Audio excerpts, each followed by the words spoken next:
In the last video, I showed you how to set up Amilious Console. In this video, I want to show you how to add additional commands that you can use within the console. To do that, first we're going to create a new script here, and I'm just going to call it test. And then I'm going to go ahead and open that up.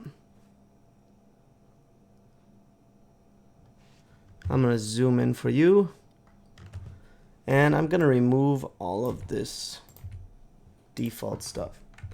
So now the way the console works is there's an optional command prefix. So right now I have it set to /, and that's what tells the console that I'm trying to execute a command. After the / it will have the command text. For example, the help command, I type in help. And then after the command name, you can have additional arguments or parameters. So like with the help command, I can do help, which will tell me more information about how to use help. But we don't have to have parameters, and we can have optional parameters. But how do we create these commands? Well, we need to create a public void method for a command, and it can be called anything. So I'm going to call it YouTube test. But the first parameter needs to be a command context. Okay, and we have a method here. To make this method a command, we need to add an attribute to it. You can type either command or cmd. Both do exactly the same thing.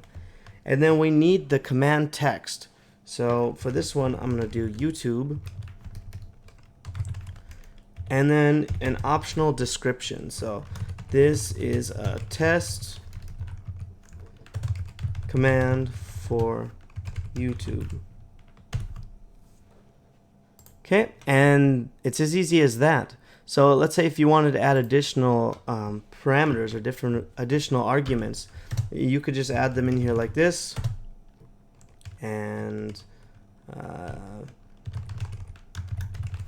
yeah, like this, and they will go after the command text in the console.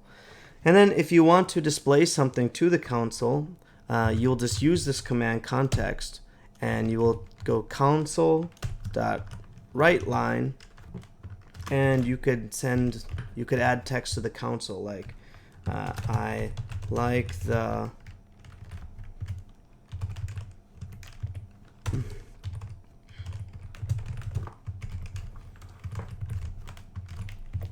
you could do something like that.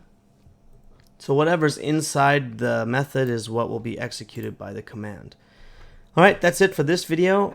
This command won't work in the console yet. It needs to be registered first, and I will show you how to register commands in the next video.